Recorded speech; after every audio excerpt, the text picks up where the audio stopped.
magpapatulong muna ako dyan, ha? Gagayahin ko lang sa Edgar. Sandali pa lang akong sumasama kay Edgar. Medyo pinapawisan na ako. Grabe. Grabe. Tagaktak ang pawis ko rito. Kaya natin. Aray, landan.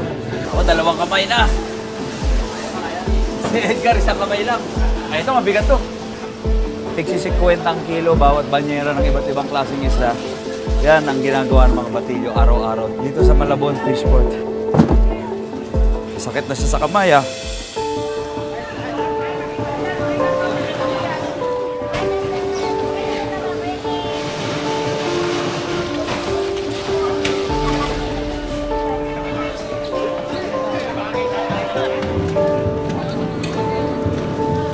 Dito pa rin tayo sa Malabon Fishport at makakakilala na naman tayo ng isang kahanga-hangang individual. Sikat na sikat siya rito.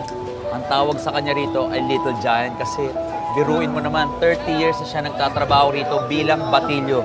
Kaya sobrang gusto kong makilala itong tao na to at sana mabigyan niya tayo ng inspirasyon ngayong araw. Tara, kilalanin natin si Edgar. Ako si SB, Sam Versosa. Lumaki sa hirap, nag-aral, at nagsumikap. Kaya ngayon, nais kong ibalik ang oportunidad at pag-asa sa mga taong nangangailangan at nangangarap magbago ang buhay. One! Pilihan nyo yung mga size nyo. Bibigay pa kami sa iyo na. Ako si SB, Sam Versosa.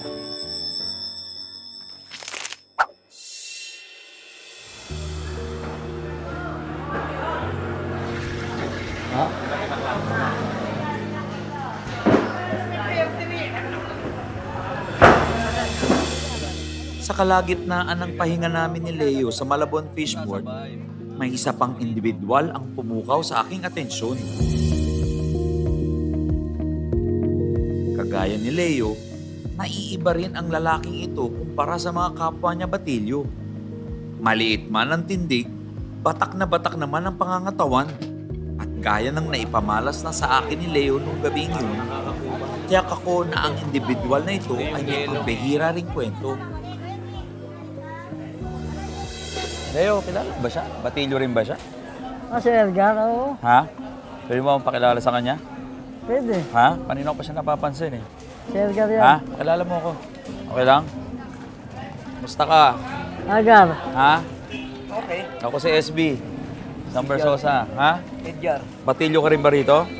Tagal lang magkakalala? Tagal na, 15 years. 15 years?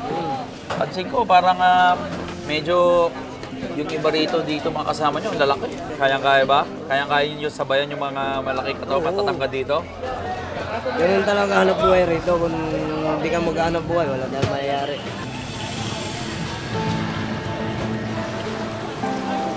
Tubong Katbalogan, Samar ang 43 anyos na si Edgar Tenoria, isang batilyo dito sa Malabon Fishport. Pagamat 43 years old na, maliit ang tindig ni Edgar gawa ng kondisyong dwarfism. Naedad na ako ng siyam. Sabi ng mga gulang ko, ba't ang lit na ng anak ko, di na lumalaki? Yun. Sabi naman ng panganakan, parang maliit. Sabi ng mama ko po, di na lumalaki anak ko. Pero anong gagawin ko? Tanggapin mo na lang yan.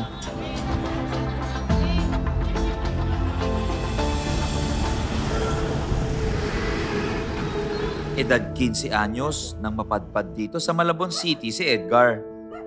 Kasama ang kanyang ina, nilisan nila ang kanilang probinsya na magkawatak-watak na ang kanilang pamilya.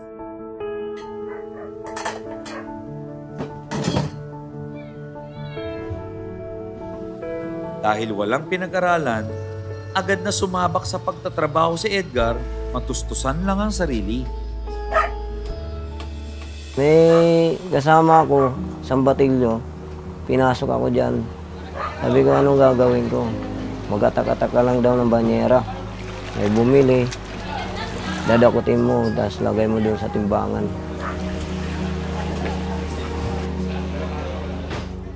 sa pagbabatilyo sa Malabon Fishport na umiikot ang kalahati ng buhay ni Edgar. Trabaho niyang siguraduhin na sariwa at dekalidad ang mga isdang kalakal. Gabi-gabing nagpupuyat at nagbabanat ng buto, makaraos lang sa pang-araw-araw. Yung mga batilyo, okay lang naman. Inuwi ko isang araw, 600 minimum. Sa kabila ng kanyang kondisyon, di naman ito naging balakid upang makipagsabayan siya sa mga kapwa niya batilyo na doble ang tangkad sa kanya. Kukyutan na ganun. Siyempre sabi na, ba't iba itong tao, ba't ang liit? Pero mga katulad sa inyo, hindi na yung nag-ano sa akin. Lahat ng kilos ko, galaw din nila. Kahit sila matangkad, galaw din ang kilos na sa akin. Paras-parehas kami. Ububuhat, kinakaya naman. Sa katunayan, mas napapabilib pa raw sa kanya mga tao sa Fishport na binansagan siyang Little Giant. Kamahihiya. Oo nga eh. Kaya nahiya nga ako. Kapansin-pansin ang pagkasikat ni Edgar dito sa lugar na to. Biruin mo, 30 years na siya nagtatrabaho dito at kilala na siya ng mga tao rito sa Malabon Fishport. Lahat yan, kilala ko na lahat. Lahat na yan? Kamusta ang pamumuhay dito? Okay naman. Ano, sinisigaw yung pangalan niya.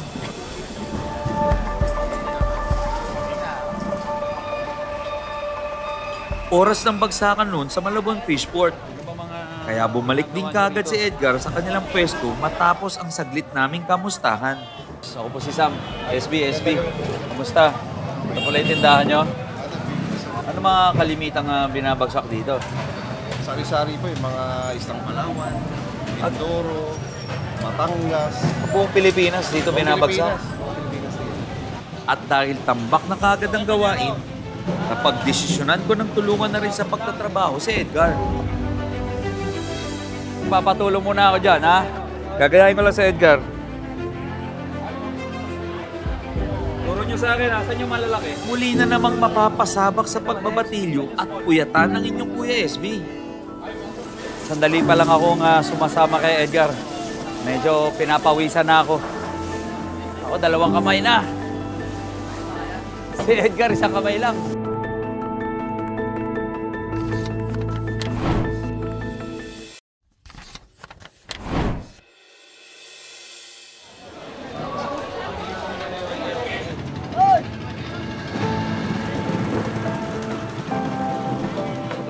Dahil naturuan na ako ni Leo noon, kampante akong kabisado ko ng responsibilidad ng isang batilyo.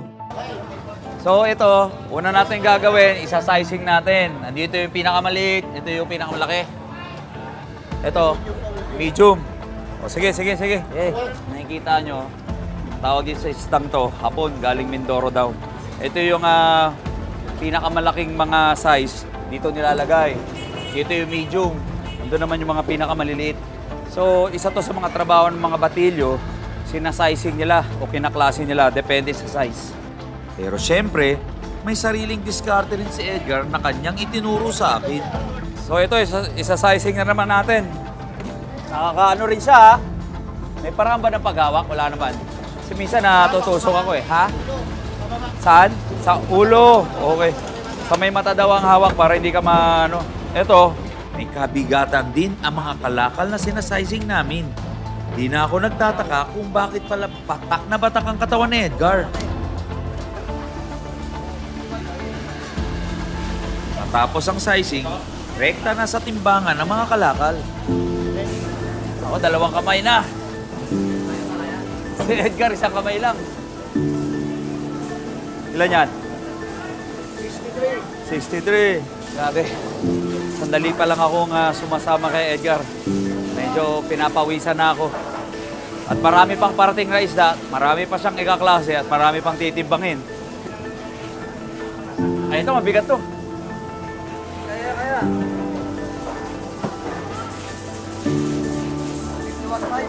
Grabe.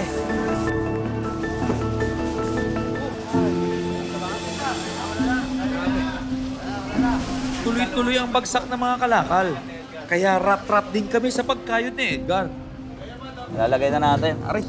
Dahan-dahan lang. Dahan-dahan lang daw. Kasugat yan yan. Kakatapos lang nung isang banyera, may pangalawa na naman.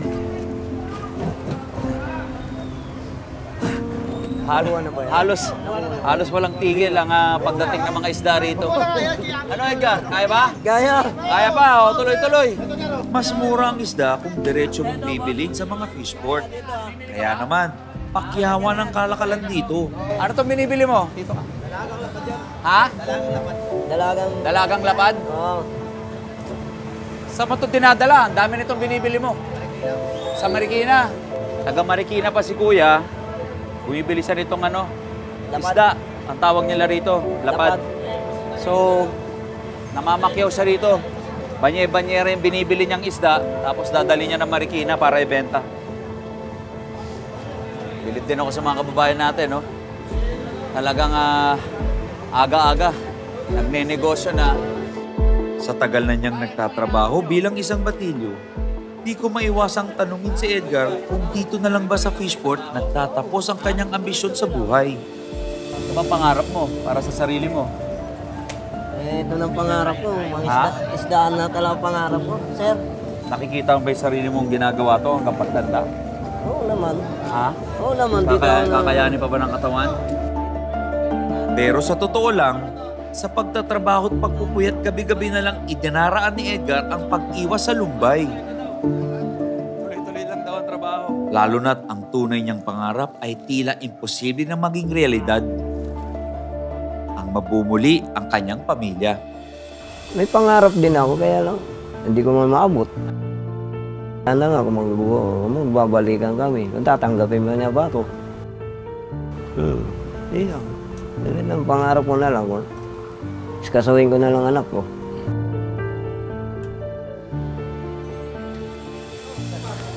Grabe. Ito yung mga binili na ng mga customer na dadalhin na sa mga palengke. Tig 50 ang kilo bawat banyera ng iba't ibang klaseng isda. Yan ang ginagawa ng mga batilyo araw-araw dito sa Malabon Fishport. Grabe. Tagaktakang pawis ko rito. Dito. Yo. May buwelo. Okay. Ready for delivery. Diretso sa mga palengke ninyo.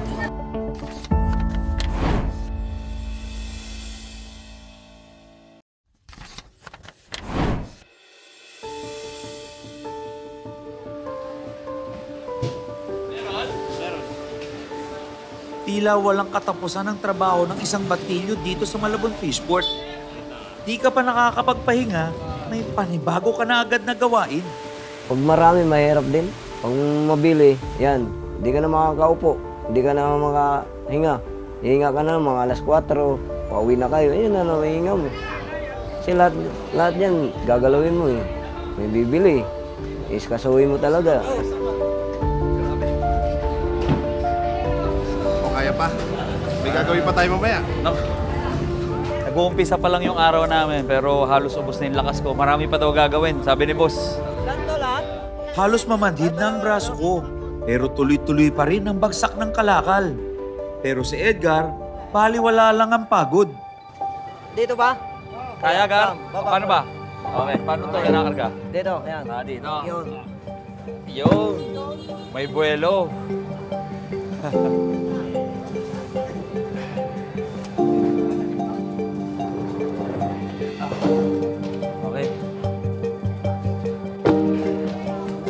May technique ng pagbuhat.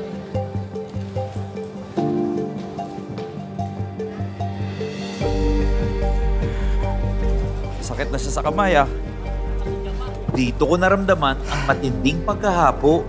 Hindi pala biro ang magbuhat ng banye-banyerang isda. Sandali ko palang ginagawa to, pero nasubukan agad ang aking lakas. Paano na lang kaya kung gabi-gabi tulad ni Edgar? Sakit na yung kamay ko. Masakit na. Huli na to. Ako.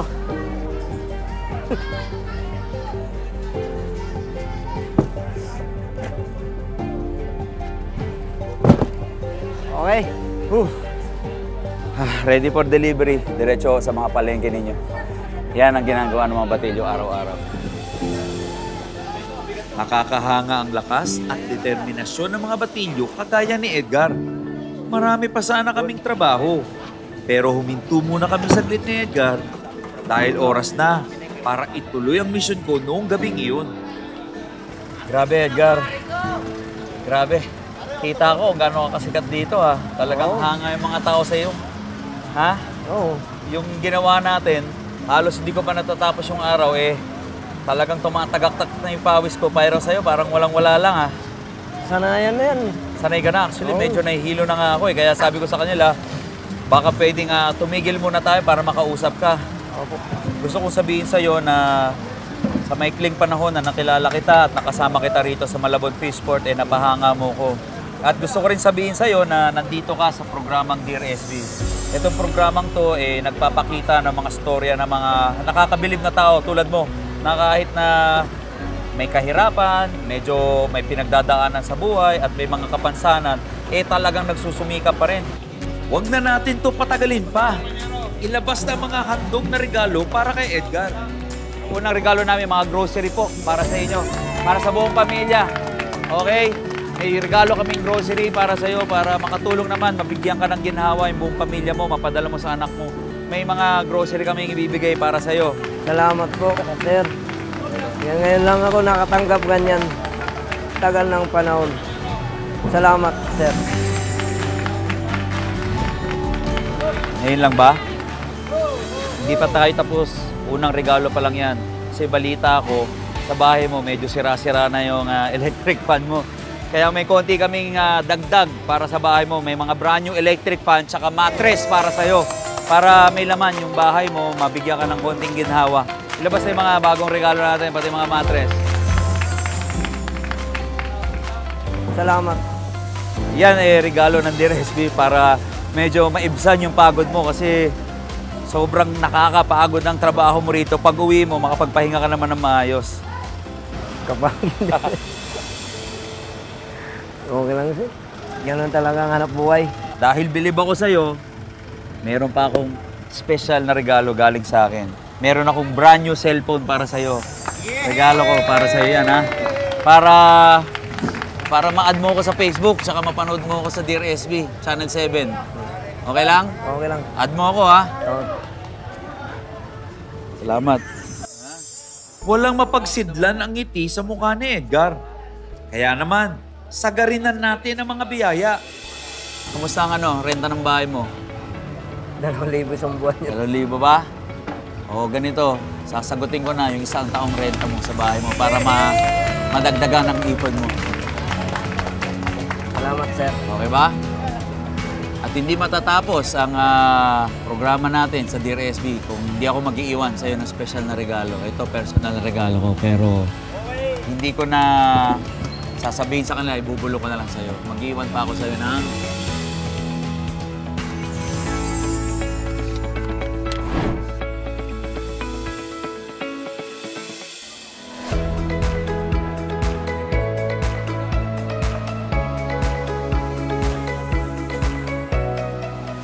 dito tayo sa Barangay 558, Zone 55 sa Sampaloc at meron ho tayong medical mission ngayong araw. So dinala natin yung lahat ng pwede nating gawing serbisyo rito. Dala yung mga SB Mobile Clinics natin, free medical check-up, maintenance medicine. Kung makikita ninyo, ito yung mga pinapacheck up natin, mga kababayan natin. Ito yung mga naresetahan na papacheck up sila rito. May libreng ultrasound, may libreng x-ray, ECG. Doon, no? Sa mga truck na yun. Kamusta ho kayo? Hi, Nay! Mga kamusta lang po? Sila po yung barangay health worker. Ay, kayo pa yung mga BHW rito. Okay. Barangay health workers. Ito mga bayani natin. Buti, malalakas kayo. Hindi tinatabla ng mga COVID. COVID din kami pero we're okay. Hindi ka magpapabayaan. Mga mababait po kayo sa mga tao. Kailangan namin kayo. So, kamusta ko kayo dyan? Marami na ba tayong na-check up ngayong araw?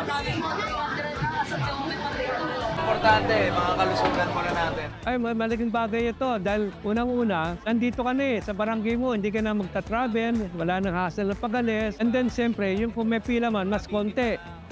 Napakapait niya, pag-aalam, at marami pa iba. Nagpapasalamat po kay SB, tsaka more power po sa inyo. Tuloy niyo lang po yung pagtulong niyo sa mga mahihirap para po gumaling din po yung mga senior natin. Salamat, Dear SB. Salamat po, Dear SB. Salamat, dear SB. Salamat, Dear SB. Salamat, Dear SB. Maraming salamat, Dear SB. Dadalhin natin ang serbisyo direkta po sa tao.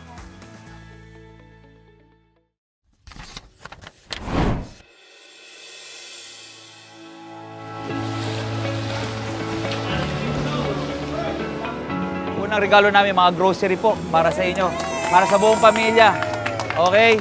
May regalo kaming grocery para sa iyo, para makatulong naman, mabigyan ka ng ginhawa yung buong pamilya mo, mapadala mo sa anak mo. At hindi matatapos ang programa natin sa Dear SB kung hindi ako mag-iiwan sa iyo ng special na regalo. Ito, personal na regalo ko, pero hindi ko na sasabihin sa kanila, ibubulong ko na lang sa iyo. Mag-iiwan pa ako sa iyo ng... Salamat po. Ha? Okay ba yun? Ha? Okay na ba yun? Ha? Para sa iyo. Maraming salamat, boss. Ngayon ko lang natanggap yan. Naunang panahon. So, Edgar, itong mga niregalo ko sa'yo, pati yung binulong ko sa'yo, sana magamit mo, matulungan yung pamilya mo, matulungan ka, baka mabili mo, ma-reward mo yung sarili mo, minsan lang. Kasi alam ko, 30 years ka na nagbabatilyo rito sa Malabon Fishport, deserve mo naman na maregaluhan yung sarili mo. Masaya ako para sa'yo, Edgar. Okay.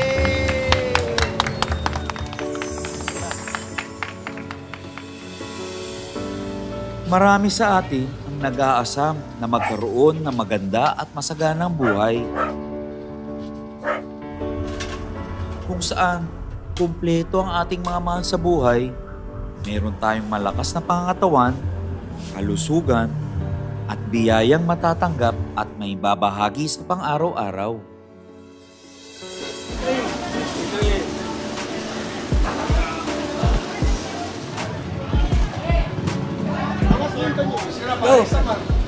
Grabe.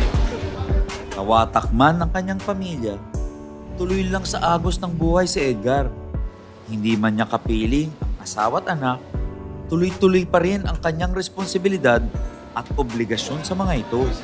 Dahil ang hirap at pagod na nararanasan sa pagbabatilyo gabi-gabi ay para pa rin sa kapakanan nilang lahat. Salamat po, sir. Ngayon lang ako nakatanggap ganyan. Tagal ng panahon. Salamat, sir.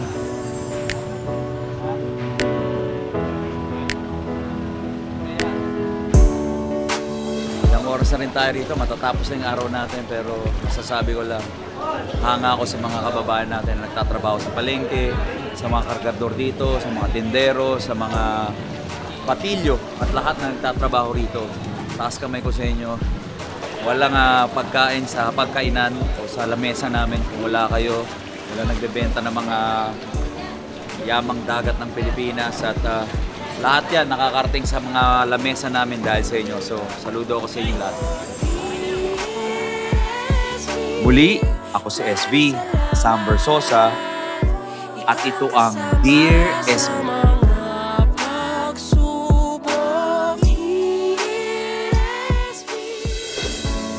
Nakakatuwa po yung storyang masasaksihan natin dahil gaya po ni Kuya SB, lumaki to sa hirap pero hindi man lang nagpatinag sa mga hamon ng buhay.